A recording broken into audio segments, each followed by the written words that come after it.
سلام عليك يا رسول سلام عليك يا حبيب سلام عليك صلوات Testing, testing. عليك صلى الله على محمد.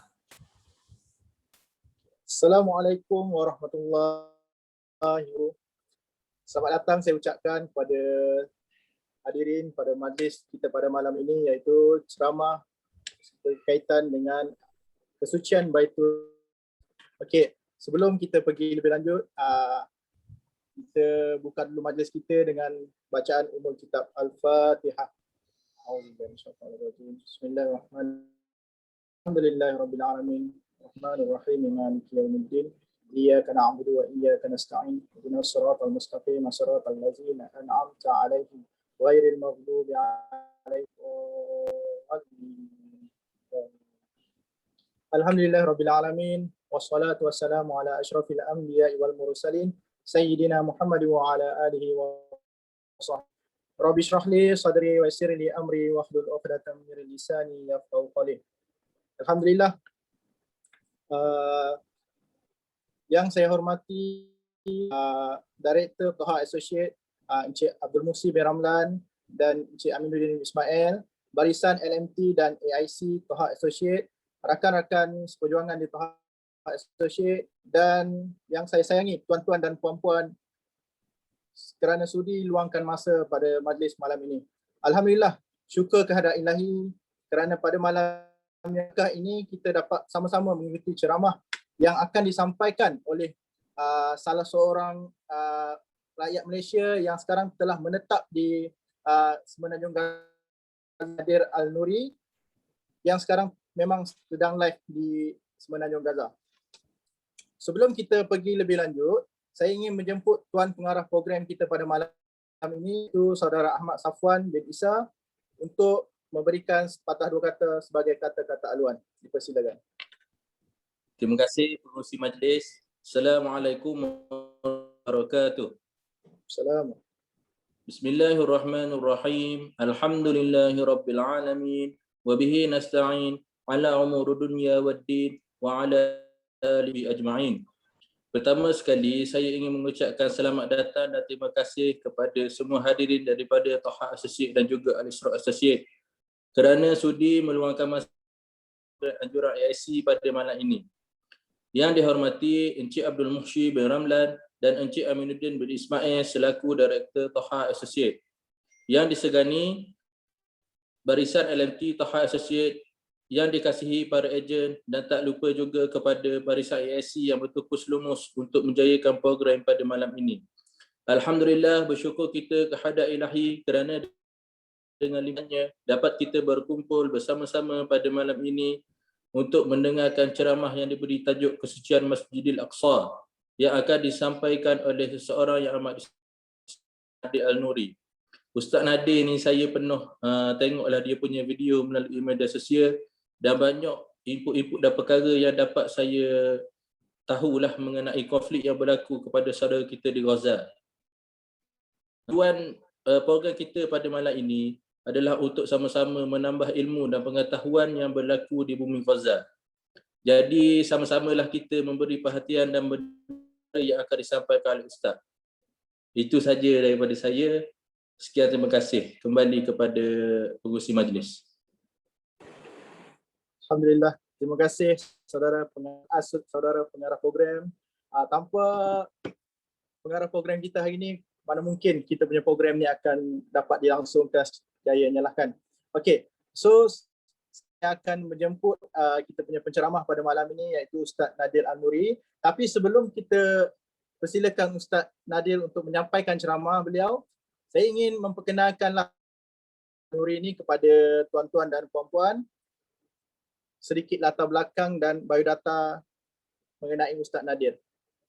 Okey, Ustaz Nadir Al-Nuri, nama Muhammad Nadir Al-Nuri Kamaruzaman.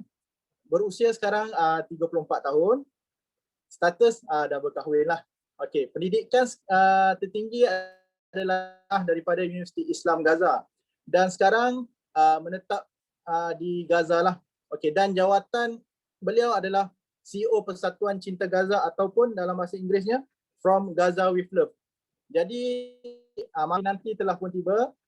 Tanpa melengahkan masa, saya menjemput Ustaz Nadir Al-Nuri untuk menyampaikan ceramah. Dipersilakan. Baik, bismillahirrahmanirrahim. Wassalatu wassalamu ala asyrafil anbiya wal mursalin wa ala alihi wa sahbihi ajma'in. Rabbi shrah li sadri wa yassir li amri wa hlul 'uqdatam min lisani yafqahu qawli. Rabbana atina fid dunya hasanah wa fil akhirati wa qina adzaban nar. Allahumma ansuril Islam wal muslimin fi kulli makan wa fi kulli zaman ya rabbal alamin. Yang saya hormati dan saya kasihi Cik Muhsi, Cik Aminuddin, pimpinan Taha Associates. Saya kasihi mengarah program kita pada hari ini, Cik Ahmad Safwan. Cik Ahmad Safwan ni mula-mula cakap bunyi macam base TKL. Disambung sikit tu, makin lama makin keluar keterengganuan dia. Jadi ayah saya pun orang Terengganu. Jadi ada insya-Allah boleh kenal lepas ni mari mana. Walaupun saya duduk di Bangi, bukan orang Terengganu, dan mak orang Penang. Jadi alhamdulillah tebaran di seluruh dunia tanah Melayu kita lah. Dan saya berada di bumi Gaza ini sejak daripada tahun 2013, pengatas Cinta Gaza Malaysia, juga kepada beberapa cabang kerja-kerja kita di bumi Gaza dan di bumi Palestin, antaranya Pusat Budaya Malaysia Palestin di bumi Gaza ini, itu juga Pusat Kajian Strategic Initiative Center Palestin Malaysia di bumi Gaza, dan ketika perang baru-baru ni pengasas bersama My Aqsa Defenders. Tuan-tuan dan puan-puan yang saya kasih sekalian, hari ini kita membawa tajuk perbincangan yang cukup panjang, tetapi masa kita singkat. Kita tentang isu Palestin sebenarnya kita kena ambil masa berhari-hari, kena buat sesi tidur dalam program, bangkit selepas subuh kita bagi pengisian berkenaan dengan Palestin, di pun Palestin, selepas zuhur di Palestin, riadahnya kita bagi Brigade Izzuddin Al-Qassam buat sedikit latihan ketenteraan untuk kalian, tengok bertahan atau tak boleh bertahan selepas asar, dan selepas maghrib pengisian, dan selepas isyak kita bagi tidur awal supaya boleh bangun qiyam. Itu baru betul kita bercakap tentang isu Palestin. Tapi dalam tempoh masa yang singkat yang kita ada pada hari ini, kita cuba untuk boleh. Tetapi apa yang kita lakukan dan apa yang kita ceritakan pada hari ini, tuan-tuan dan puan-puan kena faham, adalah permulaan kepada pemahaman kita berkenaan dengan isu Palestin. Dan selepas daripada ini, kalian kena mengambil berat tentang isu ini. Apa yang kita sebutkan, yang mana maklumatnya tak cukup, mana maklumatnya tak sampai, maka kalian kena buat kajian sendiri. Dan mungkin di peringkat Taha Associates pun boleh buat program-program susulan dengan penceramah-penceramah banyak tentang isu Palestin ini. Maka isu Palestin ini, tuan-tuan dan puan-puan, melibatkan sebuah bangsa yang namanya bangsa Yahudi. Dan bangsa Yahudi ini adalah sebenarnya pecahan daripada sebuah bangsa yang lebih besar, sebuah kaum yang lebih besar. Israel ni siapa? Israel ini ialah nama lain kepada Nabi Yaqub alaihi salam. Nabi Yaqub ni siapa? Nabi Yaqub ni susu-galurnya adalah daripada Nabi Ibrahim alaihi salam. Mana Nabi Ibrahim, kita tahu dia berkahwin dengan dua orang isteri, seorang isteri, seorang lagi jariah.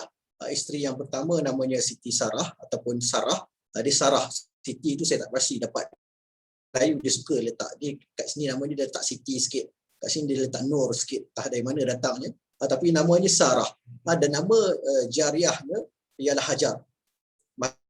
Ini melahirkan dua orang anak. Hajar dilahirkan Nabi yang bernama Nabi Ismail, dan Nabi Ismail ni kita tahu adalah datuk nenek kepada Nabi Muhammad SAW. Juga seluruh bangsa Arab yang ini adalah keturunan daripada Nabi Ibrahim yang melahirkan Nabi Ismail daripada jariah yang bernama Hajar. Jariah ni apa? Jariah ni dia macam isteri kedua, dia bukan sama level dengan isteri. Kalau ikutkan levelnya bawah sikit daripada isteri. Zaman kita dah tak ada dah jariah. Zaman itu ada jariah dan dia dibenarkan oleh syariat. Yang kedua ialah isteri Nabi bernama Sarah. Dan Sarah ni melahirkan seorang anak yang namanya Ishaq. Dan Ishaq pula melahirkan seorang anak yang namanya Yaqub. Dan Yaqub ini adalah, dan Yaqub melahirkan 12 orang anak. yang disebutkan sebagai asbat Bani Israel. Asbat Bani Israel. Asbat Bani Israel ni maksudnya anak-anak kepada Bani Israel. Maksudnya semua orang Yahudi yang ada pada hari ini lah pada asbat Bani Israel ini, iaitu daripada Nabi Yaqub alaihissalam. Dan di bawah Nabi Yaqub alaihissalam ni, sebagaimana yang kita tahu, adanya Nabi Yusuf, adanya Bunyamin, adanya Yahuda, dan Yahuda ini secara spesifik adalah tempat ataupun lahirnya bangsa Yahudi ini. Maksudnya apa beza Israel dan Yahudi? Yahudi ialah serpihan daripada bangsa Israel. Kalau kita baca dalam Al-Quran, apa yang disebutkan, perkara-perkara yang baik yang disebutkan berkenaan dengan Israel, maksudnya apa yang disebutkan yang baik berkenaan dengan bangsa Israel di istilah Israel itu. Sedangkan yang tidak baik biasanya disebutkan dengan istilah Al-Yahud. Contohnya kita tengok ayat yang bercerita tentang permusuhan terhadap orang-orang Islam dalam ayat A'udzubillahi minasyaitonirrajim, walan tarda ankal yahudu walad nasara hatta tattabi'a millatahum. Dia tak sebut walan tarda ankal wan nasara hatta tattabi'a millatahum. Orang-orang Yahudi dan orang-orang Nasrani dia tidak akan redha dengan orang-orang Islam ini, dengan kalian, sehinggalah kalian menuruti dan mengikuti agama. Jadi disebutkan Yahudi dengan konotasi yang tidak baik, sedangkan istilah Israel itu digunakan dengan lebih meluas menunjukkan konotasi yang baik. Dan Yahudi ini selain daripada juga adalah agama. Dan agama Yahudi ini sebagaimana yang kita tahu bukanlah agama Hanif, dia bukanlah cabang daripada agama Islam, tetapi ia adalah agama dan salah satu agama sebenarnya yang paling susah untuk diamalkan di bumi ini adalah agama Yahudi. Sebab itu sebenarnya ramai orang yang mengakui Yahudi, mereka tidak mengamalkan pun agama Yahudi, tetapi mereka membawa sahaja istilah dan nama tersebut. Orang Yahudi ini yang saya dapat daripada diploma Hal Ehwal Israel yang saya ambil beberapa bulan yang lepas, dimaklumkan orang-orang Yahudi ini contohnya kalau dia pasang TV sebelum hari Sabtu, kalau hari Sabtu tu TV terpasang, dia tak boleh nak tutup TV pada hari Sabtu. Kalau TV itu tertutup atau apa-apa perkakas elektrik dalam keadaan tutup, dia tak boleh buka pada hari Sabtu. Hari Sabtu ni sangat-sangat susah untuk mereka. Itu juga contohnya agama Yahudi ni, dia tidak boleh belajar, wanita dia tidak boleh belajar secara bersemuka dengan syekh-syekh. Dia kena belajar hanya daripada penulisan dan sebagainya, daripada jarak jauh. Dan banyaklah kalau kita nak sebut tentang agama Yahudi ini benda-benda yang pelik-pelik. Tetapi agama Yahudi ini oleh sebahagian orang saja, kalau di bumi Israel sebenarnya orang yang betul-betul mengamalkan ajaran Yahudi ini mereka kurang daripada 20%. Yang lainnya bukannya orang-orang yang mengamalkan agama Yahudi, tetapi nama sebagai bangsa Yahudi saja. Maka Yahudi ini daripada dulu yang kita baca sejarah, kita tahu mereka ini adalah orang-orang yang bermasalah. Mereka ini adalah orang-orang yang selalu mengganggu agama Islam dan merosakkan nama agama Islam itu sendiri. Sebagaimana yang kita tengok pada zaman Rasulullah SAW, bagaimana orang-orang Yahudi ini, Bani Nadir, Bani Quraiqah dan sebagainya, mereka ini adalah yang banyak mengganggu perjalanan agama Islam. Dan sifat khianat mereka itu, sifat menipu mereka itu, sifat mengambil peluang dan menidakkan atau pegang orang lain ni adalah sifat yang sejak daripada dulu mereka ada, dan sampailah kepada zaman mereka nak mengambil alih bumi Palestin dan dijadikan sebagai bumi Israel. Itu kita sebutkan, dan kalian kena jelas adalah agama dan juga adalah bangsa. Adakah semua orang Yahudi itu mengikuti ideologi dan fahaman Zionis? Zionis ni ialah keinginan untuk mewujudkan sebuah negara bangsa yang khusus, sebuah negara bangsa yang khusus untuk orang-orang Yahudi. Ini ideologi politik. Maksudnya kalau kita tolak Zionism, kita bukanlah antisemitik sebagaimana yang disebutkan. Kita bukanlah anti-Yahudi, kita bukanlah Yahudi. Dia hanyalah ideologi politik sahaja. Contohnya kita sebut kalau dekat Malaysia ada ideologi politik, katakan ada UMNO, ada Amanah, ada PAS dan sebagainya. Kalau kita tolak UMNO, tidak bermakna ataupun kita tolak PAS, tidak bermakna kita anti Melayu dan sebagainya. Maka begitu juga bila mana kita menolak Zionism, maka kita bukannya anti Yahudi, kerana kita hanya menolak satu ajaran dan satu ideologi politik mereka semata-mata. Maka adakah semua orang Yahudi itu Zionis? Jawapannya tidak. Sebab ada orang Yahudi yang tidak menyokong idea Zionism, dia tidak menyokong Israel itu ditubuhkan. Dan antaranya ialah kelompok-kelompok beragama yang kalau kita tengok kadang-kadang dalam perarakan aman berkaitan dengan bumi Palestin, kita nampak ada orang Yahudi yang pakai topi, yang rambutnya panjang, yang janggut dia lebih panjang daripada ustaz-ustaz kita yang ada kat sini. Mereka ini tidak menyokong negara Israel, malah mereka menyokong Palestin. Mereka sokong Palestin dan tidak menyokong Israel? Sebabnya sebenarnya dalam agama Yahudi itu sendiri disebutkan dalam kitab Taurat mereka, disebutkan orang Yahudi sepatutnya pindah ke bumi Israel hanya ketika telah turunnya Al-Masih. Itu yang disebutkan dalam kitab Tauratnya. Kalian nampak kat belakang. Ini kitab Taurat. Saya ini tidaklah Yahudi dan tidaklah sesat, tapi saya nak tunjuklah, kita baca dan kita belajar daripada kitab ni yang disebut sebagai Tanakh. Tanakh ni adalah kitab mereka. Dan dalam kitab Taurat ini sebenarnya dia dikatakan bahawa perpindahan ke negara Israel itu hanya boleh berlaku selepas turunnya Nabi Isa. Masih dalam pemikiran dan pandangan mereka. Dan Al-Masih untuk kita ni ialah Nabi Isa alaihissalam. Disebutkan peristiwa penghijrahan itu yang disebut dalam agama mereka, dalam bahasa mereka. Aliyah itu ialah penghijrahan daripada negara luar Yahudi, negara yang kurang baik kepada negara yang lebih baik, iaitu Israel. Negara yang rendah kepada negara yang tinggi.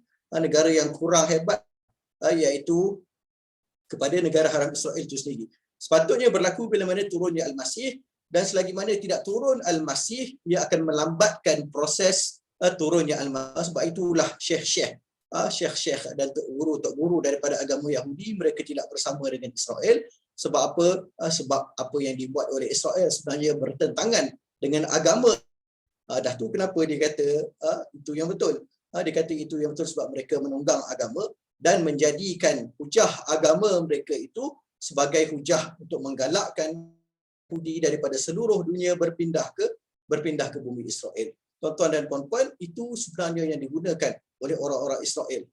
Antara alasannya yang mereka sebutkan, kami people for the chosen land. Orang-orang terpilih untuk negara yang terpilih, untuk tempat yang terpilih. Kami orang-orang Yahudi ini orang yang memang telah tertulis bumi ini adalah bumi untuk kami. Sebab aliyah yang kita sebutkan tadi, alasan lainnya mereka sebutkan bahawa sebenarnya kita telah pun mula membangunkan kawasan ini yang dinamakan sebagai kawasan Judea dan Samaria daripada ribuan tahun dahulu lagi. Dan kita bangunkan kawasan Judea dan Samaria ini, dan Judea dan Samaria dalam sejarah telah diruntuhkan 2 kali, dan hari ini mereka nak membangun kingdom. Yang pertama, yang kedua pada zaman King David, King Solomon dan sebagainya. Hari ini mereka nak bangunkan the third kingdom, kononnya di bumi Palestin ini. Sebab itulah mereka duk gali terowong, dia cari of Solomon dan sebagainya, sebab mereka nak bangunkan semula kononnya dinasti yang disebutkan sebagai the third kingdom untuk orang-orang Yahudi ini. Maka tuan-tuan dan puan-puan, agama Yahudi ini agama yang palsu, agama yang akan untuk meyakinkan penduduk-penduduk Yahudi di seluruh dunia untuk menyokong perjuangan menubuhkan sebuah negara bangsa. Dan idea Zionism ini dia bukannya datang pada zaman kita, datang ratusan tahun dahulu, iaitu pada sekitar tahun 1860-an, bila mana idea tersebut dibawa oleh pemikir-pemikir Yahudi dan seterusnya disambut oleh seorang lelaki yang kalian biasa dengar, iaitu namanya Theodor Herzl. Dia mengasaskan Zionism ataupun dia mengasaskan melaksanakan idea Zionism itu di atas bumi nyata dengan melaksanakan sebuah kongres yang namanya The First Zionist Congress di Swiss ketika itu, di Basel pada tahun 1897. Tahun 1897 mereka kata kita kena ada sebuah negara kita sendiri, kita kena bangunkan sebuah negara kita sendiri, kononnya tamatkan orang-orang Yahudi yang sedang ditindas di seluruh dunia. Dan bila mana berlakunya Perang Dunia Pertama, berlakunya Perang Dunia yang Kedua, mereka dapati alasan-alasan untuk mereka sebutkan sebab apa negara mereka sendiri. Kalau kita baca tentang sejarah pogrom, pembunuhan etnik Yahudi di Rusia, kita dengar tentang Holocaust, maka itu semua digunakan sebagai alasan untuk menampakkan mereka sebagai mangsa, dan satu-satunya jalan untuk selamat daripada terus menjadi mangsa ialah dengan adanya negara mereka negara mereka sendiri. Sebab itu tuan-tuan dan puan-puan, kalau kalian rajin dan baca berkenaan dengan kalian akan dapati rupanya ketika itu pengasas-pengasas Zionism dan bumi Israel itu sendiri, antaranya David Ben Gurion, sepatutnya dia boleh menghentikan tindakan ke atas orang-orang Yahudi. Dia boleh selamatkan mereka dengan campur tangan kuasa-kuasa besar. Tetapi kenapa dia tolak? Dia kata, hari ini aku tidak mahu menyelamatkan daripada penindasan dengan sebab aku sedang menyiapkan mereka untuk sebuah negara baru yang akan menaungi generasi Yahudi yang akan datang.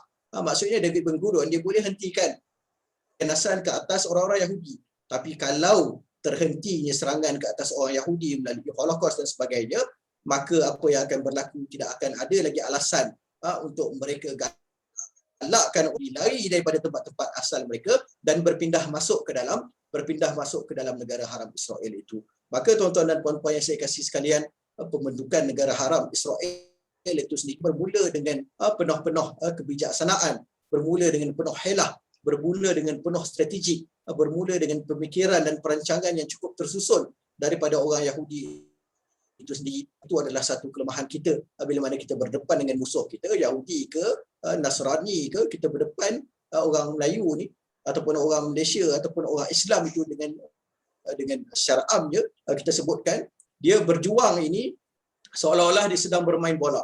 Dia bermain bola. Dia tengok, oh bola tu ke sana, lari, kejar. Semua orang kejar bola ke sana. Oi, Ronaldo yang datang serang, kejar Ronaldo, kejar Ronaldo. Dia kejar Ronaldo. Oh, Messi yang datang, tak apa, Messi tak power, tak payah kejar, bagi dia buat sendiri nanti kan. Dia ambil free kick ke apa, tak boleh. Tu orang yang tak suka Messi lah. Kan dia kata macam tu, tak payah kejar Messi. Macam tu.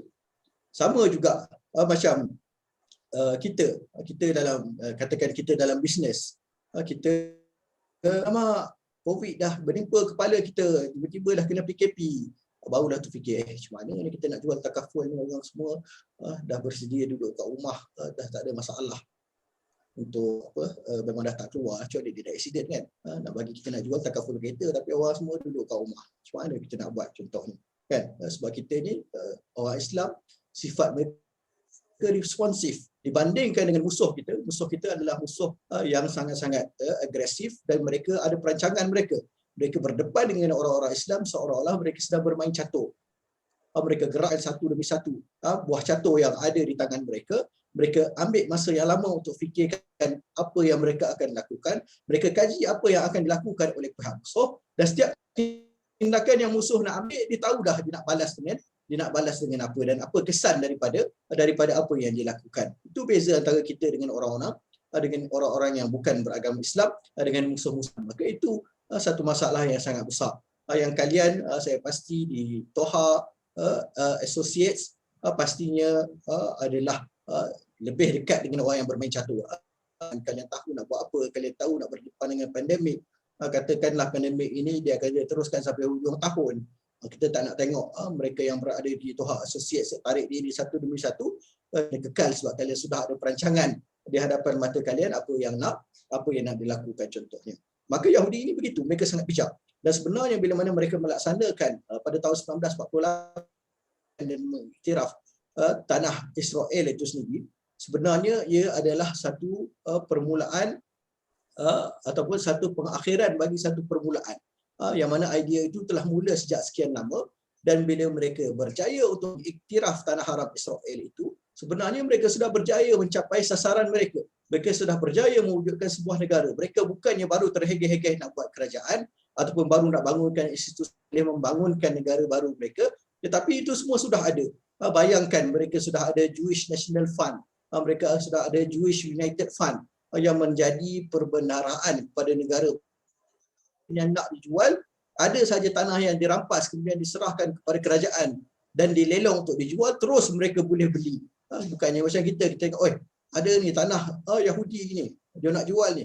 Okey, sasarkan RM1 juta dalam masa 1 bulan. Kita kena kumpul RM1 juta, baru kita boleh beli tanah tersebut. Ataupun kita nak buat masjid contohnya dekat Afrika, kita tengok okey, kumpul RM100,000, kita nak bangunkan masjid dekat Afrika ataupun nak bangunkan tube well kan. Orang tu dah nak mati kehausan, kita baru nak cari dana nak buat tube well untuk dia contohnya. Tetapi orang Yahudi ni tidak. yang siap dah. Tinggal saja mereka nak laksanakan di atas bumi nyata.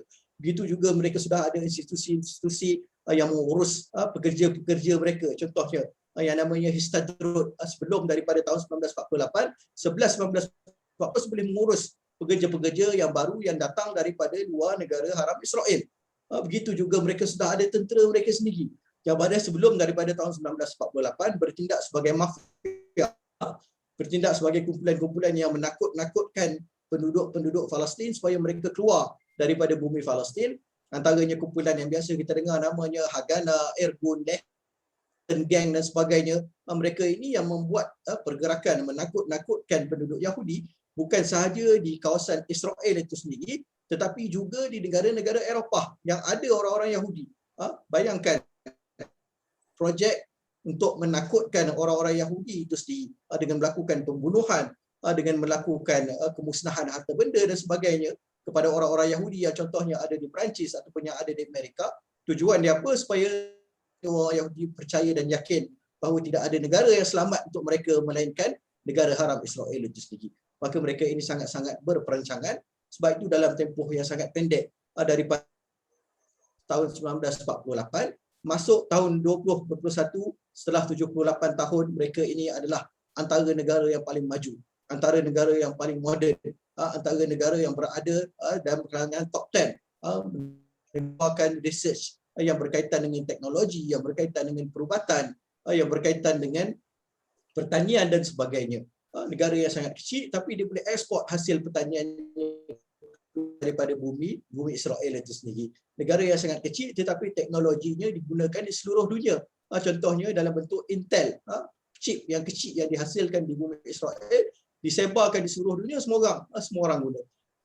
Puan-puan, kita suka ke tak suka Yahudi, banyak benda yang kita boleh belajar daripada mereka. Kita nak fast forward sedikit dan kita nak bergerak kepada hari-hari kita ini. Yang tengah-tengah tu buat kita bagi soalan-soalan. Yang first kali kita akan test ialah kalian punya bos, Encik Musi dan Encik Aminuddin. InsyaAllah kita akan bagi homework nanti daripada tahun 1948 sampai 2021 kali perang berlaku di antara orang-orang Arab dan Israel. Perang berlaku antara negara mana dan negara mana. Normalisasi yang berlaku antara negara-negara Israel dan negara-negara Arab, sebab apa ia berlaku. Normalisasi negara mana yang kedua yang mulakan dan apakah sebab-sebabnya. Itu semua kalian kena tahu, bahawa kalian ada tasawur tentang apa yang berlaku pada hari ini.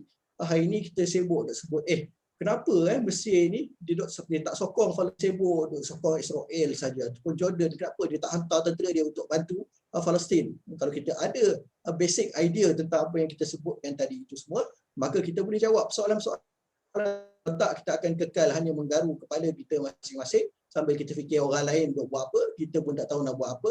Lalas termengong saja, tak mampu untuk membantu umat di luar daripada negara kita. Maka kita fast forward sikit. Dan kita nak sampai kepada tahun 2019-2020. Dan 2019-2020 ini adalah tahun-tahun yang sangat penting sebenarnya untuk bumi. Ia menandakan tahun-tahun yang paling gelap dalam sejarah Palestin. Dan kalau ikutkan beberapa tahun belakangan ini, sebenarnya orang-orang Palestin sudah putus asa dengan masyarakat dunia. Mereka sudah putus asa Mereka sudah putus asa untuk melihat kebangkitan ummah. Sebab apa? Sebab bumi Palestin sudah berada dalam situasi yang sangat-sangat teruk. Kami berada di dalam PKP. Kalian berada dalam PKP 2 minggu sudah rasakan sangat-sangat teruk. Rasa nak marah dengan kerajaan ni, kena buat penggulingan kerajaan ni. Sebab PKP campur PKP jadi PKP kan. Tapi kami Gaza ini alhamdulillah telah berada di dalam PKP. Nanti minta Tuan Safwan tolong sambung PPP sampai habis program baru berhenti cakap. Daripada tahun 2006. Daripada tahun 2006 kami berada dalam PKP, tak boleh merentas negeri, tak boleh keluar daripada bumi Gaza, tak boleh jumpa dengan keluarga yang berada di luar daripada bumi Gaza. Anak mati di hadapan mata dengan sebab tak boleh mendapatkan rawatan di luar daripada bumi Gaza. Anak-anak yang cemerlang tak boleh dapat beasiswa terpaksa di cancel sebab tak boleh keluar pendidikan di universiti di luar daripada bumi Gaza. Isteri dan suami kadang-kadang terpaksa diceraikan. Bila suami kerja di luar terlalu lama, tak boleh nak masuk semula ke dalam Gaza, berpisah bertahun-tahun sampai untuk bercerai. Maka tuan-tuan dan puan-puan, mereka berada dalam kesulitan dan kesakitan ini sejak tempoh yang cukup panjang. Tahun 2006 mereka sabar. Orang dekat dia kata, "Oi, orang Palestin power. Dia orang tu memang tahap kesabaran dia orang ni tahap dewa. Dia orang ni adalah malaikat. Dia orang duduk kat situ tak ada masalah lah. Dia orang makan rumput pun dia akan terus makan juga asalkan Palestin." Saya sebut kepala otak hang. Mereka ini juga sebenarnya adalah manusia. Mereka ini juga ada tahap kesabaran mereka. Mereka juga ada masa depan yang mereka nak bina. Ada cita-cita yang mereka nak cuba untuk capai. Mereka macam kita, dan kalau kita tidak bantu secara berterusan, maka tidak mustahil suatu hari nanti mereka akan angkat tangan. Mereka akan kata bumi adalah milik umat Islam. Tetapi aku seorang yang nak perjuangkan, dan tak pilah aku tak nak perjuangkan. Kalian bersama-sama jawab ke akhirat kenapa bumi Palestin ini tercampak ke tangan-tangan Israel dan ke tangan-tangan musuh yang lain. Maka tuan-tuan dan puan-puan, tahun-tahun ini adalah tahun yang seorang orang Palestin, khususnya bila mana naik seorang mamat berambut oren menjadi presiden US yang baru. Dan mamat yang berambut oren ini, tuan-tuan dan puan-puan, yang rambutnya bila mana ditiup angin itu, adalah seorang yang sangat membawa keburukan kepada bumi Palestin. Dan dia buat 3 perkara. Ada yang tak tahu ke mamat ni siapa? Donald Trump ni dia buat 3 perubahan ke atas bumi Palestin yang menyebabkan isu Palestin berundur beberapa tahun ke belakang. Apa yang dia buat? Pertama sekali, Donald Trump ini dia memindahkan lokasi US daripada bumi Tel Aviv, dipindahkan ke Baitul Maqdis, ke kota Al-Quds. Dan bila mana dia pindahkan kedutaan US daripada Baitul Maqdis, daripada Tel Aviv, dia sekaligus mengiktiraf bahawa kota Al-Quds itu, Baitul Maqdis itu adalah ibu negara kepada negara haram Israel. Yang kedua, apa yang dia lakukan, dia menggalakkan pengilhakan ini ialah pembukaan penempatan haram baru di dalam bumi Palestin itu sendiri. Maksudnya dia buka kawasan-kawasan perkampungan baru dalam bumi Palestin. Dan kalau kita tengok peta Palestin pada hari ini, sebenarnya yang ada penduduk penempatan haram yang ada di dalam kawasan Palestin, jumlah mereka telah melebihi 500. Dan kalau kita tengok peta tersebut, seolah-olah orang kata peta Palestin ni macam peta Swiss cheese, macam peta keju yang kita tengok dalam cerita Tom and Jerry itu. Seolah-olah itu Palestin yang bertitik-titik, berlubang-lubang, dan lubang-lubang itu adalah kawasan bumi penempatan haram yang telah dirampas Zionis Israel. Jadi mereka sebutkan mereka nak buat two-state solution, mereka nak berikan sebahagian bumi milik orang-orang Palestin, sebahagiannya untuk orang-orang Israel. Semuanya adalah penipuan yang tidak mungkin, yang tidak apa. Kita bayangkanlah, untuk senang kita bayang. Katakanlah kita ada di Malaysia, bumi Selangor tu katakan milik orang-orang Jawa, katakan. Tak nak sebut Melayu kan orang marah pula. Katakan orang Jawa punya seluruh Selangor tu. Tapi dekat dalam bumi Selangor itu bertumpuk-tumpuk penempatan orang-orang Banjar. Maka kita nak bagi kawasan tersebut kepada orang Jawa, sedangkan orang Banjar ramai kat situ. Orang Banjar ni kita nak pindahkan ke mana? Kita nak buang ke mana? Begitu ibaratnya. Dan sebenarnya apa yang dibuat oleh Donald Trump, bahagikan kawasan Palestin itu kepada 2 bahagian. Dengan cara apa? Kalau kita tengok peta Palestin, kita tengok sebelah kiri peta tersebut, kita angkat tangan ditutup bagi senang faham. Saya selalu cerita tentang peta Palestin ni dengan tangan. Sebelah kanan ini ialah kawasan Gaza yang sangat kecil. Keluasannya daripada utara sampai ke selatan, panjangnya kira-kira 40 km sahaja. Daripada timur ke barat 9 km. Hanyalah 360 km persegi sahaja. Lagi kecil daripada Perlis. Dan di sebelah sini ialah tebing barat. Tebing barat ini ialah tempat terletaknya Masjid Al-Aqsa, tempat terletaknya kota Al-Quds. Ialah kawasan tanah jajahan 1948. Jadi Donald Trump ni dia nak buat apa? Dia nak bagi kepada Palestin, Gaza, dan dia nak bagi kepada Palestin tebing barat.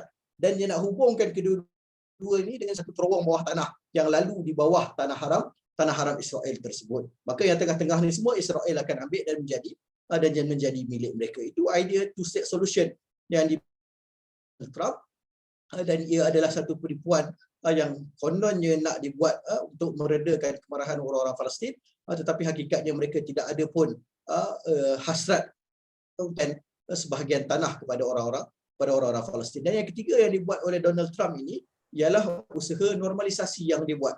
dan kita baca tentang normalisasi, tentang pengkhianatan bagaimana mereka pada hari ini melondehkan topeng di wajah mereka masing-masing dan menunjukkan kesetiaan mereka kepada Zionis Israel yang bermula dengan negara UAE, kemudian adanya negara seperti Bahrain, kemudian oleh Morocco, kemudian oleh Sudan, dan abang long mereka pastinya berada bersama-sama dengan mereka iaitu Saudi Arabia.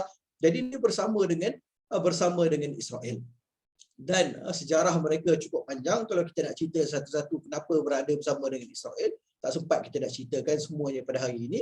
Persamaan mereka dengan Israel pada hari ini memberikan kesan buruk pada perjuangan orang-orang Palestin. Jadi bayangkanlah orang-orang Palestin ini yang tahu mereka takkan dapat sebuah negara, yang ibu negara mereka sendiri telah dirampas dan diberi Israel, dan rakan-rakan mereka, saudara-saudara mereka yang darah daging sama, yang bahasa sama, yang bangsa sama, telah pun mula mengalihkan sokongan pergi kepada Israel. Dan orang-orang Islam yang jauh ni lebih-lebih lagi lah. 2-3 tahun lepas mana ada orang datang nak buat cerita ceramah berkenaan dengan isu Palestin. Saya ni pengisian yang saya bagi berkenaan dengan Palestin sejak daripada 10 tahun saya duduk di bumi Gaza ni, daripada waktu perang yang lepas sampai hari ini mungkin saya dah live berkenaan dengan isu Palestin. Dan saya rasa itu lebih banyak daripada 10 tahun yang saya duduk kat Gaza ni, saya bagi pengisian berkenaan dengan isu Palestin. Maksudnya ketika itu tak ada orang pun tahu. Kalau saya mati sebelum, orang pun tak tahu ada orang Malaysia, satu orang yang terkubur di bumi Palestin. Tapi Alhamdulillah, perang baru-baru ni membuka mata, oh rupanya ada Muhammad ni seorang, kesian dia duduk satu orang cari sirap mana, cari kopi, tak ada orang jual dekat bumi Palestin. Jadi Alhamdulillah, perang baru-baru ni membuka mata masing-masing untuk tahu berkenaan dengan isu Palestin. Dan setelah di bawah Donald Trump, akhirnya bila mana Donald Trump jatuh, naik pada Joe Biden, dan Joe Biden ni tak banyak beza dengan Trump, dia masih lagi berada bersama-sama dengan Israel. Tetapi apa yang Allah takdir yang berlaku 11 hari baru-baru ini rupanya yang membuka mata masyarakat, yang membuka mata penduduk dunia antarabangsa dan media antarabangsa untuk ambil tahu berkenaan dengan isu berlaku ialah peperangan 11 hari yang berakhir dengan gencatan senjata. Yang mana perang 11 hari itu dia bukan berlaku dengan sebab dari dalam Gaza itu sendiri, dengan sebab dari luar daripada Gaza. Kalau kita tengok sejarah sebenarnya di bumi Gaza sejak dikepung pada tahun 2006, hanya 4 kali berlaku peperangan di bumi Gaza itu sendiri. Yang pertama yang berlaku pada tahun 2008, perang 2 tahun 2012, perang Hijaratus Sijil. Yang ketiga, perang 2014, Asfil Ma'kul, dan yang terakhir ini yang berlaku pada 2021 iaitu Saiful Quds. Hanya 4 kali saja berlaku peperangan. Tetapi 3 peperangan yang awal itu sebab berlakunya peperangan adalah from Gaza for Gaza. Dari Gaza dan untuk Gaza. Dia selesai dan dia bermula puncanya juga daripada dalam Gaza itu sendiri. Contohnya kalau kita tengok pada perang tahun 2008, sebab apa dia berlaku? Sebabnya ada sekumpulan pemuda-pemuda yang sedang berlatih ketika itu dibom stesen polis mereka yang menyebabkan puluhan pemuda syahid dalam masa beberapa minit sahaja. Maka bermula perang ketika itu. Begitu juga tahun 2012, sebab apa perangan? Sebabnya dibunuh komander Brigade Izzuddin Al-Qassam yang utama, iaitu Ahmad Ja'bari. Bila mana dibunuh, berlaku perang selama 7 hari ataupun ada yang sebut 10 hari, dan perang selama 10 hari. Sekali lagi Zionis Israel yang mengangkat bendera putih sebab pertama kali dalam sejarah Tel Aviv dibom oleh Brigade Izzuddin Al-Qassam daripada dalam Gaza, dan akhirnya Gaza menang peperangan tersebut. Tapi kali ini perang itu berbeza. Sebab apa berlakunya perang ialah dengan sebab pencerobohan yang berlaku ke atas Masjid Al-Aqsa. Bila mana mereka yang Masjid Al-Aqsa memanggil dan menyeru penduduk Gaza untuk bertindak, untuk melakukan sesuatu. Walaupun kita tunjukkan tadi dalam peta tapak tangan saya tadi, orang-orang Gaza sebenarnya mereka tidak boleh pun sampai ke, dia tidak boleh cross tanah jajahan 1948 untuk sampai ke Masjid Al-Aqsa, walaupun jaraknya sekitar 80 hingga 90 km sahaja. Jaraknya sangat kecil. Dan kalau ditanyakan kepada generasi muda yang ada pada hari ini di bumi Gaza, adakah kami pernah sembahyang di Masjid Al-Aqsa? Maka jawapannya kami tidak pernah pun sembahyang di Masjid Al-Aqsa, sebab kami tidak dibenarkan pun untuk sampai ke. Tetapi tuan-tuan dan puan-puan, mereka tahu bahawa orang-orang Gaza ni akan bertindak akan melakukan sesuatu, akan menunjukkan kemarahan, maka mereka menyeru orang-orang Gaza dan akhirnya seruan tersebut disambut Gaza, malah disambut oleh mujahidin yang berada di bumi Gaza yang dipimpin oleh Brigade Izzuddin Al-Qassam, yang akhirnya memberikan amaran kepada Zionis Israel untuk meninggalkan kawasan Masjid Al-Aqsa, dan bahkan maka Brigade Izzuddin Al-Qassam menghantar roket-roket mereka daripada bumi Gaza masuk ke dalam tanah jajahan 1948. Maka berlakulah perang selama 11 hari, dan selepas ini Israel mengangkat bendera putih dan mereka memohon supaya diadakan gencatan senjata. Tuan-tuan dan puan-puan, gencatan senjata dipersetujui oleh Hamas walaupun tidak ada syarat yang jelas, tetapi sebenarnya ada 3 syarat yang diletakkan oleh Hamas. Yang pertama sekali ialah supaya dihentikan serangan ke atas Masjid Al-Aqsa. Yang kedua ialah untuk dihentikan pengusiran penduduk-penduduk Palestin rumah mereka di kawasan perkampungan Sheikh Al-Jarrah. Dan yang ketiga ialah supaya dihentikan serangan ke atas bumi Gaza itu sendiri. 12 jam selepas gencatan senjata dipersetujui dan Zionis Israel telah melanggar syarat yang pertama, iaitu mereka masuk sekali lagi dan menceroboh sekali lagi Masjid Al-Aqsa. Syarat yang kedua terus dilanggar dan tidak pun dihentikan sebenarnya ke atas penduduk di Sheikh Al-Jarrah, dan sekitar 1 minggu yang lepas mereka melanggar pada syarat yang ketiga, iaitu mereka menyerang semula Gaza dengan mengebom beberapa kawasan tempat latihan. Tapi alhamdulillah perang tidak tercetus, dan alhamdulillah Gaza sekarang ini berada dalam keadaan yang separa aman. Tuan-tuan dan puan-puan yang dirahmati dan dikasihi oleh Allah sekalian, kerosakan yang berlaku di bumi Gaza dinilai pada sekitar $2 bilion. Rumah-rumah yang musnah separa ada sekitar 14,000 buah rumah. Rumah-rumah yang musnah keseluruhan ada sekitar 2,000 buah rumah. Mereka yang syahid ada lebih daripada 254 orang syuhada. Anak-anak yatim yang baru ada sekitar 220 orang anak-anak yatim. Dan kerosakan yang telah berlaku itu ambil masa yang begitu panjang untuk dibangunkan semula. Nak dibandingkan dengan apa yang berlaku di bumi Israel, musnahan yang berlaku adalah kemusnahan yang minimal, dan pada mati dalam serangan daripada bumi Gaza hanyalah sekitar 12 orang saja yang mati. Tetapi orang bertanya, maksudnya Gaza ni menang ke Gaza ni kalah? Palestin ni menang ke Palestin kalah? Macam mana korang kata Gaza ni menang? Sedangkan jumlah syuhadanya begitu ramai, kerosakannya lebih besar, anak-anak yatim pun ramai, tetapi di bumi Israel kerosakan sikit, yang mati pun sikit. Mereka yang bertanya, bila mana kalian nak mengukur kemenangan Gaza dan kemenangan Palestin, maka kalian tidak boleh mengukur kemenangan tersebut daripada kaca mata tuan-tuan dan puan-puan itu sendiri. Sebab apa?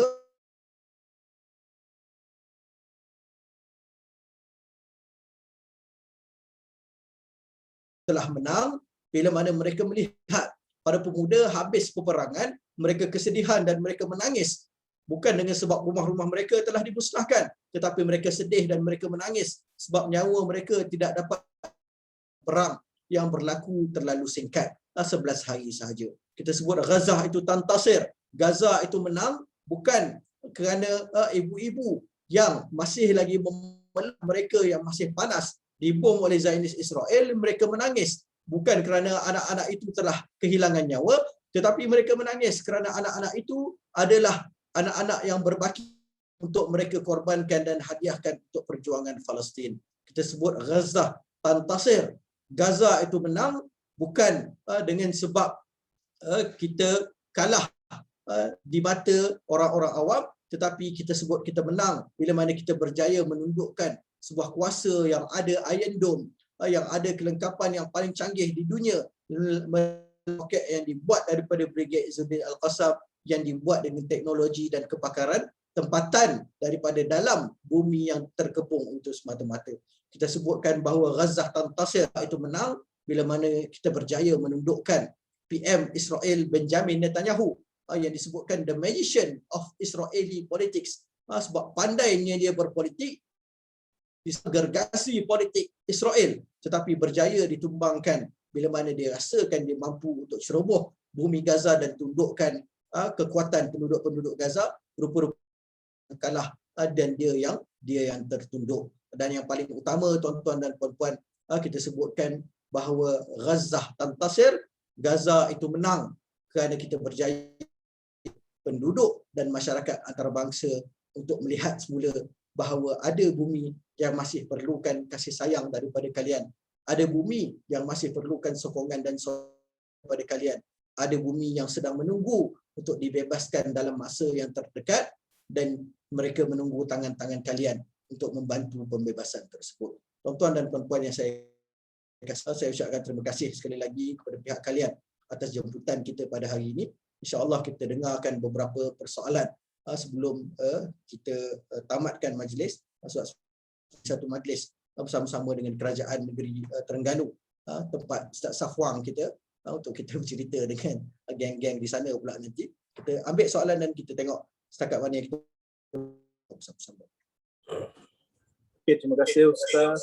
Okey, sekarang kita buka untuk saudara-saudari untuk bertanyakan soalan lah kepada Ustaz Nabil sendiri. Okey, saya buka soalan. Siapa yang nak bertanya boleh teruskan adu soalan, insyaAllah. Okey, Assalamualaikum Ustaz. Saya ada satu soalan berkenaan dengan yang Ustaz sebut berkenaan dengan apa ni? Menteri Israel yang baru naik ni, dia akan ada dia berita baik ke ataupun berita kurang baik tu Ustaz? Maksudnya jatuhnya Netanyahu tu, naik pula yang Perdana Menteri sekarang ni, yang nama dia apa ni? Naftali Bennett.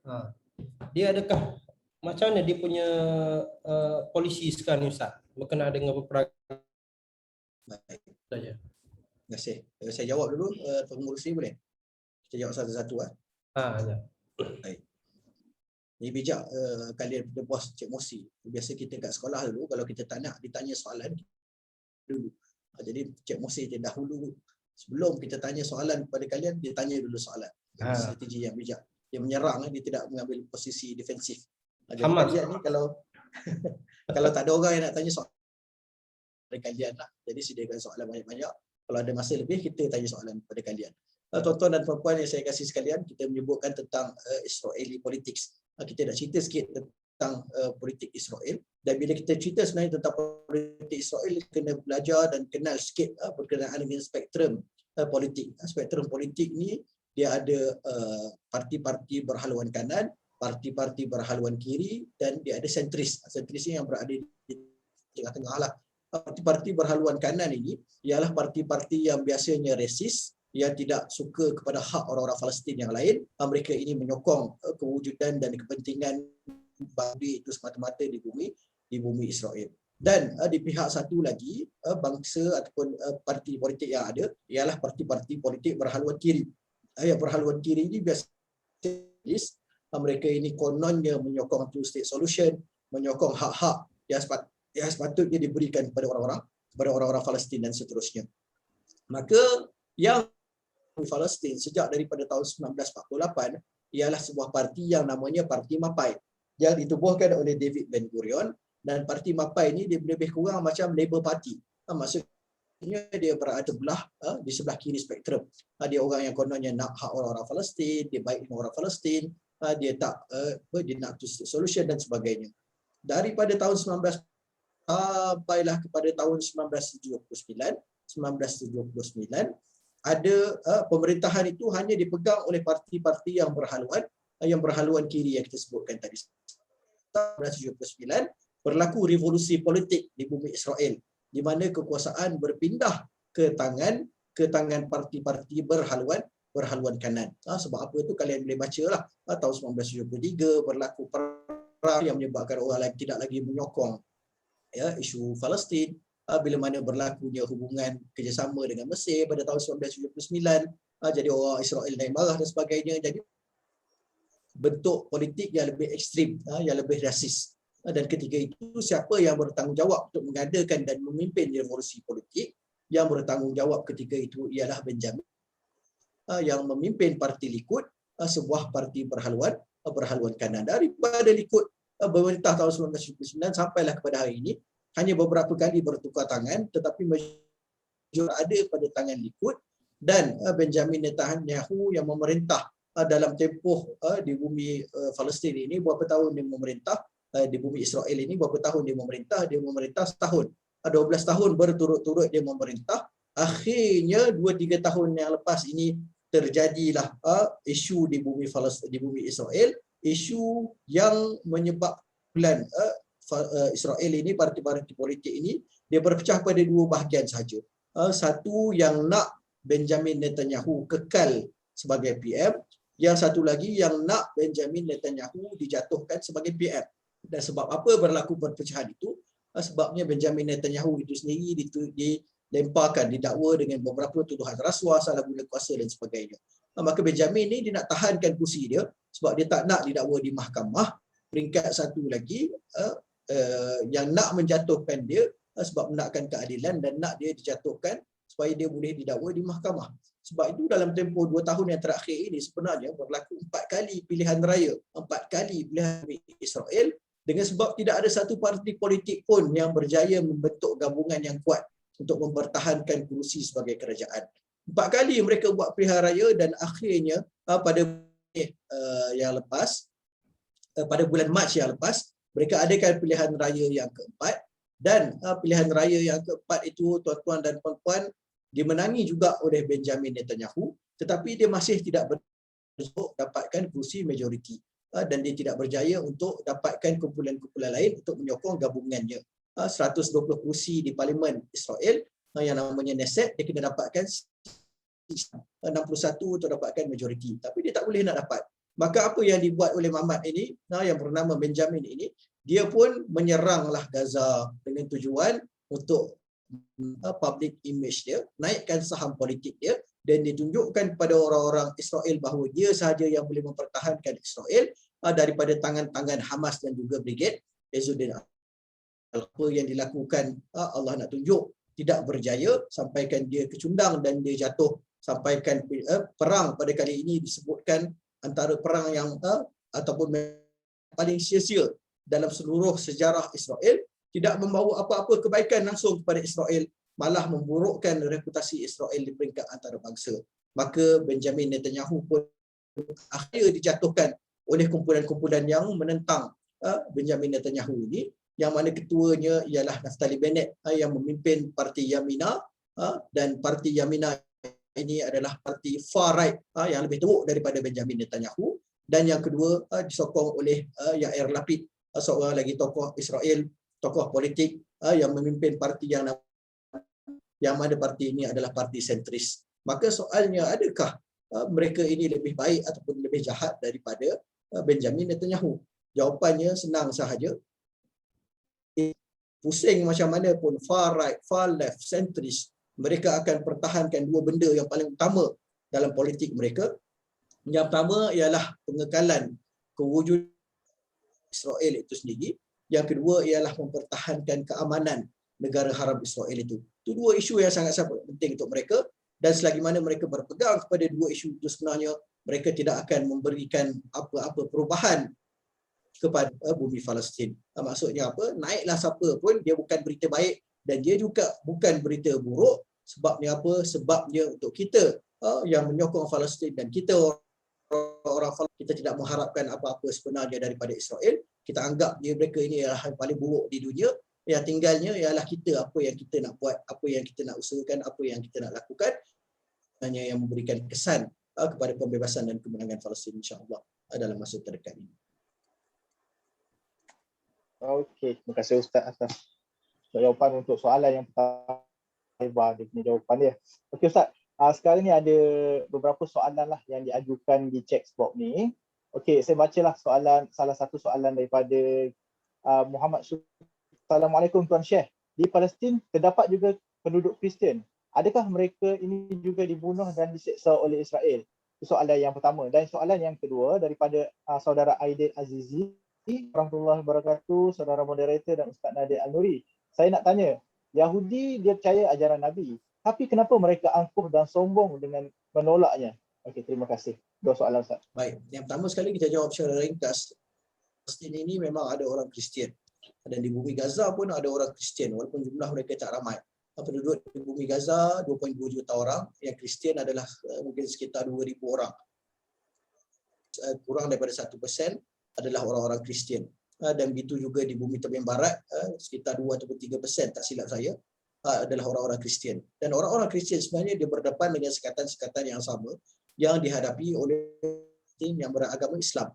Dan kita perlu tahu kalau kita baca sejarah sebelum daripada 1948, sebenarnya orang-orang Palestin yang beragama Islam dan beragama Kristian, mereka berada bersama-sama dalam satu kumpulan, di dalam satu jawatan kuasa untuk menentang penjajahan. Maksudnya daripada dulu mereka telah bekerjasama sampailah sekarang mereka berada dalam penyeksaan yang sama di bumi Palestin. Kalau mereka yang berada di Bethlehem contohnya, tempat Nabi Isa alaihi salam, Bethlehem, mereka juga tidak boleh sampai ke Al-Aqsa untuk menziarahi contohnya Kanisul Qiyamah, the Church of the Holy yang disebutkan itu, yang menjadi tempat Nabi Isa disebutkan digantung dan dipaku, disalib. Orang Kristian pun dia tak boleh sampai ke tempat-tempat suci untuk mereka ziarahi. Maksudnya orang Kristian dan orang Islam yang asalnya adalah berbangsa ataupun asal mereka adalah daripada bumi Palestin itu sendiri, mereka berdepan dengan tentangan dan cabaran yang sama daripada. Dan kalau kalian tengok video-video di YouTube, what do the Palestinian Christians say about Israel, kalian akan dapati mereka bercakap bahawa saudara-saudara kami yang paling sebenarnya ialah orang-orang Palestin yang beragama Islam, sebab kami berdepan dengan cabaran, berdepan dengan penjajahan ini bersama-sama. Jadi yang kita tengok orang-orang Kristian di luar daripada bumi Palestin, di luar daripada Israel, menyokong semua-semua orang-orang Israel ini, orang-orang yang tidak faham dengan isu dan orang-orang yang termakan dengan propaganda Zionis Israel, yang mana propaganda mereka sama macam propaganda yang ditipu orang-orang Yahudi itu sendiri, yang menyebutkan bahawa orang-orang Yahudi itu dia kena kembali ke bumi Israel, barulah Al-Masih itu akan turun. Itu ada cabang-cabang Kristian, tak silap saya, daripada cabang Evangelic Christians yang bercakap tentang itu. Jadi mereka sebenarnya sahaja yang menyokong Israel, sedangkan hakikatnya orang-orang Kristian yang berada dalam bumi Palestin sama dengan perjuangan Palestin. Yang kedua, kenapa Yahudi ini dia percaya kepada Nabi, tapi kenapa mereka angkuh dan sombong dengan menolaknya? Sama lah macam orang Islam, kita pun sebut kita Nabi Muhammad, tapi kita pun angkuh juga kan. Kadang-kadang isteri kita tak bertudung juga keluar daripada rumah, ataupun anak-anak kita melepak sampai ke lewat malam mereka mak-mak rempit. Maksudnya kita juga angkuh dan sombong dengan ajaran agama Islam kita, sebab kita berlaku dalam keluarga kita. Contohnya kadang-kadang kita lewat semayang, ataupun kita curi-curi tidak berpuasa contohnya. Itu semua adalah tanda-tanda bahawa kita juga angkuh dengan ajaran Islam yang dibawa kepada kita. Maka ia bukanlah sesuatu yang membelikkan. Bila mana orang-orang Yahudi pun mereka ada nabi sendiri. Dan kita tahu mereka ini orang-orang Yahudi yang paling banyak nabi dan rasul, tetapi mereka sombong dan juga angkuh. Tetapi khas untuk orang-orang Yahudi ini, mereka memang sudah ada sifat itu yang tertanam dalam diri mereka. Dan lepas ni kalian boleh buat juga research tengok apa sifat-sifat orang Yahudi yang disebutkan dalam Al-Quran, maka kalian akan dapati jawapan bahawa sebahagian sifat-sifat ini sombong, angkuh, pengkhianat, pembelot, berhelah, semuanya ada pada mereka dan disebutkan di dalam Al-Quran tentang mereka ini. Okey, terima kasih Ustaz atas pencerahan. Harap menjawablah soalan daripada Fri dan Cik Aidil Hafiz. Okey, last soalan Ustaz daripada saya nak tanya Ustaz lah. Okey, sepanjang apa orang kata 10 tahun lah Ustaz ada dekat bermusafir kan.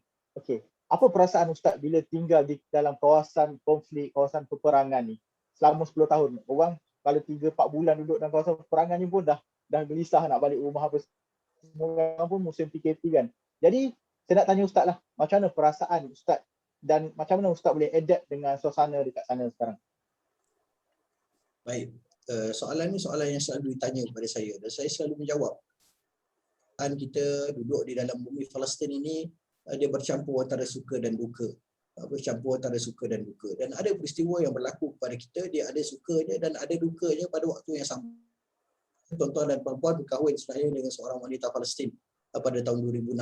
Saya berkahwin dengan wanita Palestin yang merupakan seorang balu syahid, dan bersama-sama dengannya ada 5 orang anak.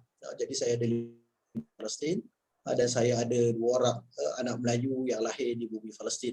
Jadi saya nampak muda tapi dah ada 7 orang anak. Saya tak tahu yang lain-lain yang nampak muda-muda ni ada berapa orang anak. Kalau boleh buat pertandingan, saya rasa saya boleh menang lawan dan puan-puan yang kita nak sebutkan, bila mana kita menjadi sebahagian daripada orang Palestin ataupun keluarga kita, keluarga orang Palestin, maka banyak peristiwa yang berlaku kepada kita merasainya tidak seperti yang dirasai oleh orang yang datang duduk di bumi, tetapi mereka tidak ada keluarga, ataupun orang yang datang untuk misi-misi kemanusiaan yang kembali setelah 1 bulan duduk di tempat-tempat tersebut.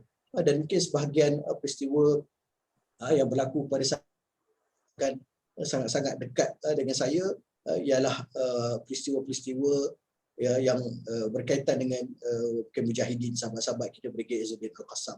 Sebab Brigade Izzuddin Al-Qassam ini adalah orang kata tulang belakang kepada perjuangan pembebasan bumi Palestin, di bumi Gaza dan di bumi Palestin secara amnya, dan peluang untuk kita berjumpa dan bercampur biasa peluang yang orang lain susah nak dapat, walaupun datang dalam bentuk NGO, ziarah dan sebagainya, susah nak dapat peluang untuk berjumpa dengan Mujahidin Al-Qassam secara berterusan. Maka antara peristiwa yang saya ingat ialah sebuah peristiwa yang berlaku bila mana saya jumpa dengan seorang sahabat dalam perang pada tahun 2014. Yang mana sahabat ini tauke kurma. Dia ada syarikat kurma, seorang yang sangat senang dan kaya raya. Dan saya jumpa dengan beliau ini pada waktu malam di tengah-tengah waktu peperangan, dan saya berkata kepada dia, wahai Ahmad, namanya Ahmad Balawi. Saya buat pada dia, wahai Ahmad, saya esok nak datang ke syarikat Ahmad, ke syarikat Tuan sebab saya nak ambil sumbangan kurma. Saya nak bagi kepada anak-anak yatim yang berada di bawah NGO Cinta Gaza Malaysia. Maka Ahmad ni dia kata, kalau begitu tak ada masalah. Kalian datang saja pada bila-bila masa dan kami akan bantu projek untuk kalian membantu anak-anak yatim. Maka saya pun berpeluang dengan Ahmad, berpisah dengan Ahmad dan saya tinggalkan dia dan saya pun balik ke rumah dan saya tidur. Dan pada malam itu, pada esok paginya saya buka telefon. Kami di bumi Gaza ni kalau waktu peperangan memang first kali kita akan buka telefon, kita akan tengok senarai syuhada yang baru. Sebab kita nak tengok siapa keluarga kita yang dah syahid, siapa jiran-jiran kita, siapa kawan-kawan di universiti kita yang sudah tidak lagi berada bersama-sama dengan kita. Kita tengok salah seorang nama mereka yang baru syahid ialah Ahmad Balawi itu. Dan kita tengok Ahmad Balawi, ya Allah, rupanya Ahmad Balawi ini seorang komander ataupun seorang tentera Brigade Izzuddin Al-Qassam. Dan tentera Brigade Izzuddin Al-Qassam ini mereka tidak boleh dikenali melainkan bila berlaku 2 perkara. Sama ada yang pertama sekali mereka ini adalah ahli keluarga kita, maka kita nampaklah dia keluar ribat, dia balik ribat dan sebagainya, kita tahu bahawa dia adalah seorang mujahidin. Dan yang kedua ialah bila mana mereka telah mati, bila mana mereka mati syahid, maka akan yang memaklumkan bahawa mereka ini adalah sebahagian daripada Brigade Izzuddin Al-Qassam. Maka rupa-rupanya Ahmad Balawi ini selepas saya berpisah dengannya, dia pergi ke pos kawalan yang diarahkan oleh komandernya di sana untuk menghalang daripada kawasan tersebut dimasuki oleh Zionis Israel. Dan akhirnya kawasan itu dibom oleh drone pesawat tanpa pesawat milik Zionis Israel, tanpa pilot milik Zionis Israel, dan menyebabkan Ahmad bersama-sama orang rakan-rakannya mati syahid. Maka ini adalah salah satu contoh seorang pemuda yang masih lagi muda, yang ada harta yang banyak, yang ada kekayaan. Dia tidak mementingkan kehidupan dunianya, mementingkan kepentingan akhiratnya. Dia tinggalkan dunianya yang dia tahu pada bila-bila masa dia boleh syahid, tapi dia masih lagi pertahankan akhiratnya, dia pertahankan buminya, dia pertahankan pertama untuk menjadi wakil kepada orang-orang Islam. Begitu juga satu peristiwa lain yang berlaku pada tahun 2014 juga, yang berkaitan dengan adik ipar saya. Masa itu dia sebab saya kahwin pada tahun 2016, tetapi hubungan saya dengan dia sangat-sangat rapat. Dan pemuda ini namanya Abdullah Al-Minawi. Abdullah Al-Minawi ini juga seorang Brigade Izzuddin Al-Qassam. Dia jaga yang diarahkan oleh ketuanya. Dia jaga di sebuah bangunan 5 ataupun 6 tingkat, dan dia berada di dalam bangunan tersebut sebelum bangunan tersebut dibom oleh milik Zionis Israel. Maka ketika itu perang sedang berlangsung dan kami tidak dibenarkan untuk keluar pergi mendapatkan jenazah para syuhada ini sampailah berlakunya gencatan senjata sementara. Dalam waktu perang ni kadang-kadang dibuat gencatan senjata jam 24 jam untuk masing-masing mengambil jenazah para syuhada yang telah terkorban dan mereka ambil tentera-tentera mereka yang telah mati di peringkat Israel. Maka bila mana berlaku gencatan senjata, adik-beradik Abdullah ini dia mendapatkan jenazah Abdullah, dan mereka dapati jenazah Abdullah di bawah bangunan tersebut. Setelah bekerja untuk mengeluarkannya, Yang tinggal tu tak ada dah bangunannya. Tinggal satu lubang sahaja sekitar 5 meter dalam, ke dalam daripada letupan daripada roket, dan mereka keluarkan Abdullah daripada bawah timbunan runtuhan tersebut, dan mereka dapati Abdullah masih lagi memeluk senjata yang sedang dipegangnya ketika mana dia masih hidup. Dan bila mana mereka cuba untuk keluarkan Abdullah daripada tempat tersebut, pehanya tersangkut pada dawai yang berada di tempat itu, dan bila mana pehanya tersangkut, peha darah. Walaupun dia telah syahid beberapa hari, tetapi Allah selalu sebut dalam ayat yang biasa kita dengar bahawa para syuhada ini mereka tidak mati, bal ahya indahum yurzaqun, kan? Mereka ini hidup di sisi Tuhan mereka, dan mereka ini diberi rezeki oleh Allah Taala. Jadi banyak kita jumpa kisah-kisah begini, kisah-kisah contohnya mujahidin, mereka berbisik kepada anjing-anjing Israel. Mereka kata, janganlah engkau menyalak sebab kami tak nak tempat kami ini diketahui oleh musuh Allah, dan engkau itu adalah hamba Allah, aku juga adalah hamba Allah, jangan rahsia lokasi tempat kami menyorok. Maka anjing pun berlalu pergi mendengar cakap mujahidin. Kisah-kisah seperti ini saya rasa susah dah kita nak jumpa kat tempat-tempat yang lain. Kita nak jumpa keramat dekat Malaysia atau nak jumpa kat tempat-tempat lain susah. Maka itu adalah saya rasa satu kelebihan saya berada kat sini, rezeki kita dapat bersama dengan wali-wali, kita dapat bersama dengan mujahidin yang ikhlas, kita dapat bersama membantu perjuangan. Tuan-tuan dan puan-puan, jangan lupa bahawa kalian juga sebenarnya mempunyai peluang yang sama. Sebab apa? Sebab Rasulullah SAW disebutkan, barang siapa yang membantu mereka yang sedang berjuang Allah, maka mereka ini juga seolah-olah sedang berjuang di jalan Allah. Siapa yang bagi bantuan untuk para mujahidin, bantu keluar bantuan-bantuan yang disalurkan oleh NGO, seolah-olah mereka ini juga berada di dalam medan perjuangan yang sama, sedang berjuang di barisan yang sama, dan sedang mempertahankan bumi Palestin yang sama. Kita ketinggalan untuk kita melakukan segala usaha yang kita mampu untuk membantu bumi Palestin dan membantu perjuangan pembebasan bumi Palestin yang sudah tidak jauh lagi akan berlaku, insya-Allah, di bumi ini dalam masa kita masih lagi hidup, insya-Allah. InsyaAllah. Ustaz, sebenarnya banyak sangat soalan saya dapat melalui chat box. Lepas tu ada yang personal WhatsApp ni. So, berapa soalan lagi yang aku boleh bacakan untuk Ustaz? Kalau kita tengok dekat chat box ni ada soalan daripada saudari Farhani Ramlan. Lepas tu ada Muhammad Afiq. Ustaz, boleh saya teruskan dengan soalan, Ustaz? Boleh, kita ambil lagi satu soalan. Okey, insya-Allah. Okey, soalan daripada saudari Farhani Ramlan. Okey, soalan berbunyi. Okey, Ustaz, saya ada soalan. Saya ada lihat satu video yang Israel claim tanah Palestin itu milik mereka sendirilah pada satu masa dahulu. Mereka hanya mengambil hak mereka semula. Apa pandangan Ustaz atas kenyataan tersebut? Itu soalan daripada saudari Farhani Ramlan. Okey, soalan seterusnya daripada saudara Muhammad Afiq. Okey, Ustaz, saya ada satu soalan.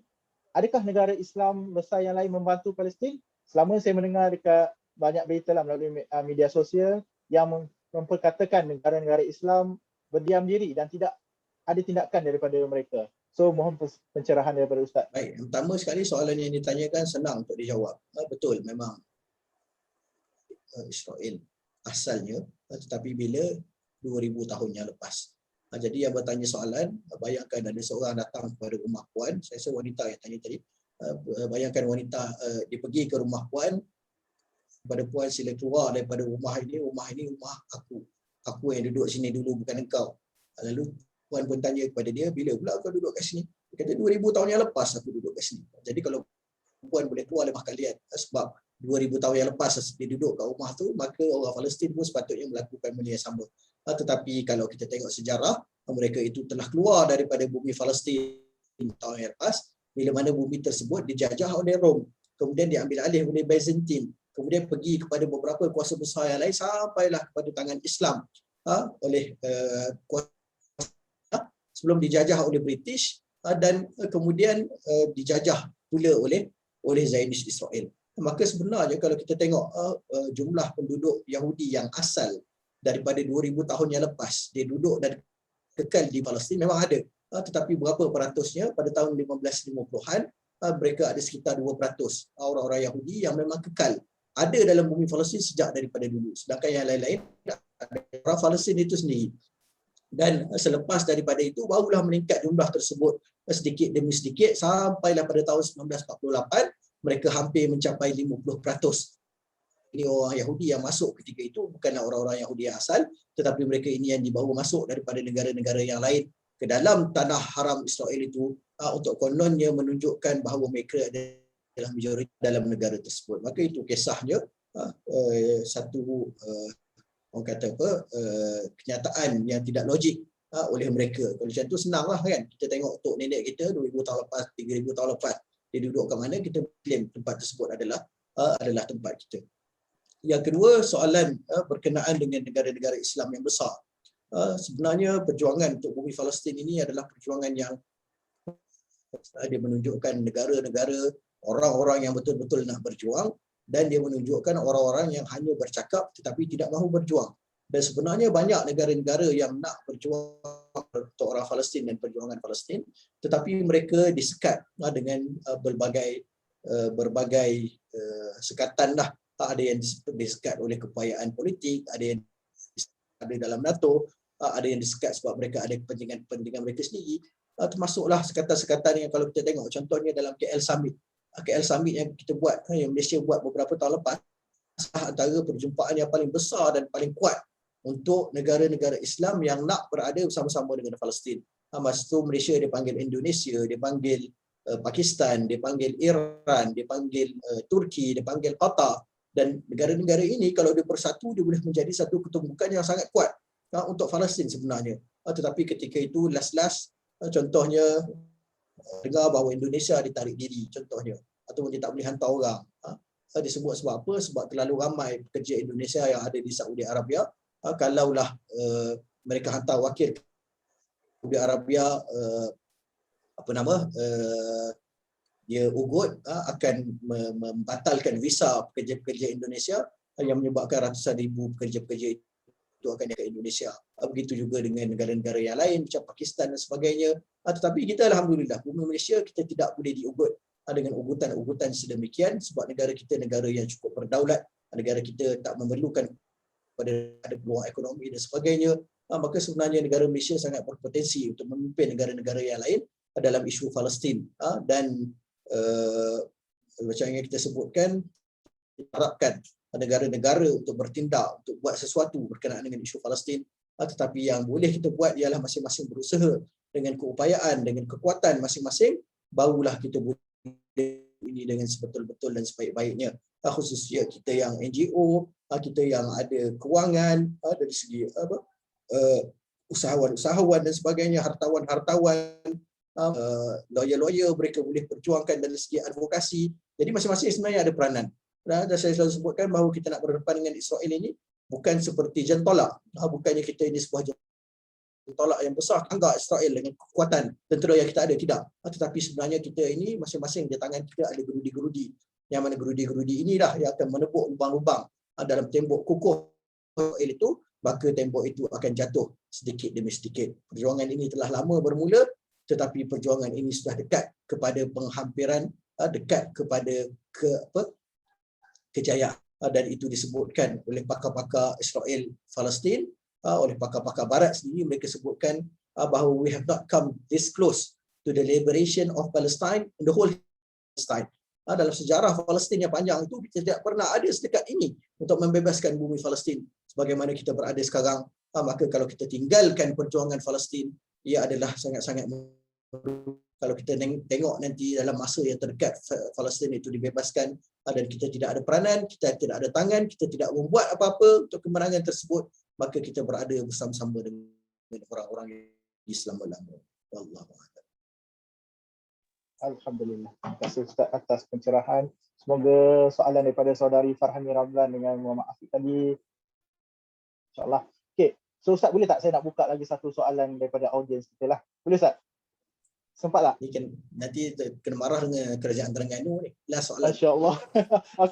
Okey, ada tak sesiapa yang nak bertanya soalan lah sebelum kita tutup soalan? Okey, daripada audiens. Insya-Allah.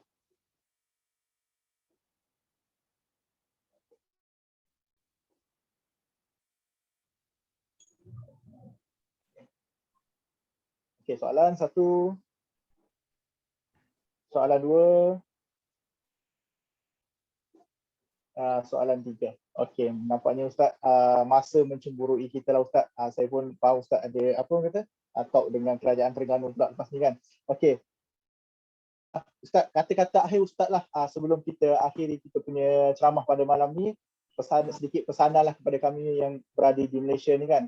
Apa sumbangan yang kami boleh buat untuk sampai kepada penduduk-penduduk di Palestin sana. Ustaz boleh. Baik. Saya rasa pesan paling baik yang saya boleh berikan kepada kalian ialah kalian perlu mengambil Palestin secara berstruktur dan bersistematik. Maksudnya kita tak boleh tahu tentang isu Palestin ini hanya dengan kita baca sikit-sikit dekat Twitter, baca sikit-sikit dekat Telegram. Kita sebuah buku berkenaan dengan isu Palestin, kalaupun tak tebal, nipis saja, kena baca daripada kulit ke kulit. Dan bila mana kita tahu dan baca, kita ada gambaran yang jelas berkenaan dengan keseluruhan isu Palestin itu, baru juangkan isu tersebut. Kalau tak, kita akan jadi semangat kita beginilah, semangat atas angin. Kalau ditiup, kita pun bergoyang. Kalau tidak bertiup, kita akan duduk senyap berseorangan. Sebab isu Palestin ini adalah isu yang kepada kefahaman. Kita tak boleh nak berjuangkan isu Palestin tanpa kita tahu apa yang sedang berlaku dan apa yang telah berlaku dan apa yang akan berlaku. Jadi di peringkat kami sebenarnya, di peringkat Cinta Gaza Malaysia, di peringkat NGO dalam My Aqsa Defenders, kita telah sediakan sebuah e-book Q&A isu-isu Palestin yang kita akan agihkan secara percuma, dan lebih daripada itu kita akan adakan sesi-sesi khas, mungkin 2 minggu sekali kita akan bincangkan persoalan yang ada di dalam buku tersebut. Kita akan berikan kepada kalian nanti linknya dan kita akan galakkan kalian untuk ikuti perbincangan-perbincangan yang kita akan adakan insya-Allah dalam masa yang mudah-mudahan bila mana gendang akhir di Palu untuk kita sama berarak-arak ke arah pembebasan Masjid Al-Aqsa, kita akan berada bersama-sama dalam perarakan pembebasan tersebut. Wallahu a'lam. Amin. InsyaAllah semoga sama-sama kita dapat participate lah. InsyaAllah. Okay, so terima kasih banyak-banyak Ustaz Nadir atas sudi meluangkan masa bersama kami lah di Toha Associate dan Al-Sira'amnya. Okay, semoga apa yang dikongsikan oleh Ustaz pada malam ni dapat dijadikan sebagai teladan kepada kita dan kita dapat ambil iktibar lah daripada kisah Palestin ini insyaAllah. Jadi terima kasih banyak-banyak sudi meluangkan masa pada malam ni. Okay, sebelum kita berakhir, saya serahkan dulu majlis ini kepada Tuan Presiden AIC untuk ucapan penutup. InsyaAllah. Silakan Saudara Aiman. Terima kasih kepada Tuan Pengerusi Majlis. Alhamdulillah kita pun sudah berada di penghujung majlis. Sebelum tu saya ingin mengucapkan ribuan terima kasih kepada hadirin dan hadirat yang bersama-sama kita pada majlis ilmu pada malam ini. Tidak lupa juga saya ingin berterima kasih kepada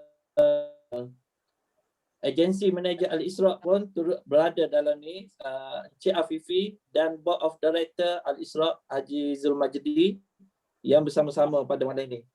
Setinggi-tinggi ucapan terima kasih tetamu khas kita pada malam ini iaitu Ustaz Nadir An-Nuri kerana sudi hadir ke jemputan kita pada malam ini untuk berkongsikan pengetahuan dan pengalaman beliau kepada kita. Okey, kita amat bertuah sebenarnya sebab kita secara langsung daripada bumi Gaza dan beliau sangat meluangkan masa dengan kita pada malam ini. Kita pun tahu beliau banyak perkara yang perlu hadir.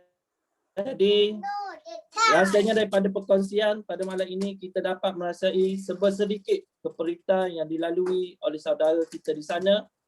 Oleh itu kita yang berada di sini, marilah kita bersama-sama mendoakan kesejahteraan kepada mereka agar Ustaz Nadir An-Nuri dan seluruh rakyat di sana sentiasa dipermudahkan segala urusan, dilimpahkan rezeki yang berpanjangan, dipayungi rahmat dan sentiasa berada dalam lindungan Allah Subhanahu Wa Taala.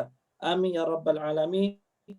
Akhir kata saya mewakili AIC dan Taha Associate sekali lagi ingin mengucapkan banyak-banyak terima kasih kepada yang semua yang sudi hadir pada malam ini daripada Al-Isra' dan seluruh penonton pada malam ini. Okey, saya dengan ini berakhirlah kita punya program ilmu pada malam ini. Saya kembalikan kepada MC. Alhamdulillah. Terima kasih banyak-banyak Tuan Presiden kita.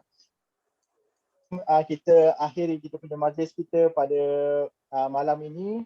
Okey, saya akan share satu poster lah. Poster ini untuk sesiapa yang sudi untuk membuat sumbangan pada saudara kita di sana, bolehlah sama-sama untuk menyumbang. Kalau kita dapat tumbang tenaga, kita sumbang dari segi dana kan pada kelab Persatuan Cinta Gaza inilah. So ini saya baca nombor dia punya nombor akaun Maybank 5648 1050 7826. Okay, saya ulang, Maybank 5648 1050 7826 atas nama Persatuan Cinta Gaza. Okey, semua tuan-tuan boleh screenshot lah page ni untuk sama-sama kita memberi sumbangan dan terus support Ustaz Nadir dan seluruh rakyat Malaysia yang berbumi Palestin sana, insya-Allah.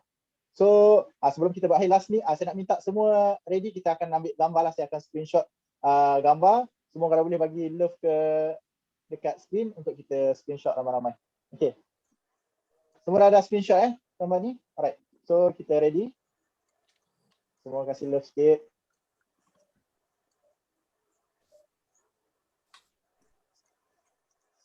Okey, 1, 2, 3. Senyum. Sekejap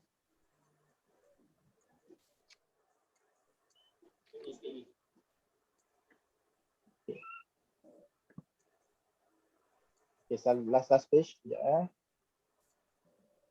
Okay, done. Okay, so dengan berakhirnya punya screenshot tadi, maka berakhirlah program kita pada malam ni. Saya mewakili pihak Toha Associate dan juga seluruh Al-Isra' ingin mengucapkan jutaan dan terima kasih kepada Ustaz Nadir Al-Nuri kerana meluangkan masa bersama-sama kita pada malam ni. Semoga usaha Ustaz di Palestin itu insya-Allah akan dibalas dengan 1000 rahmat daripada Allah Subhanahu Wa Taala.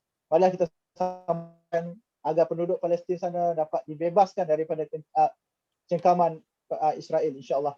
Okey. So kita tutup majlis kita dengan bacaan tasbih kifarah dan surah Allah wa bihamdika asyhadu an la ilaha illa anta astaghfiruka wa atubu ilaik.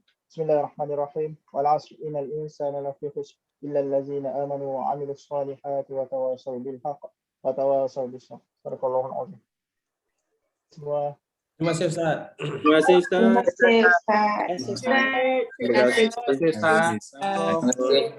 Terima kasih Ustaz. Assalamualaikum. Terima kasih. Assalamualaikum. Warahmatullahi wabarakatuh.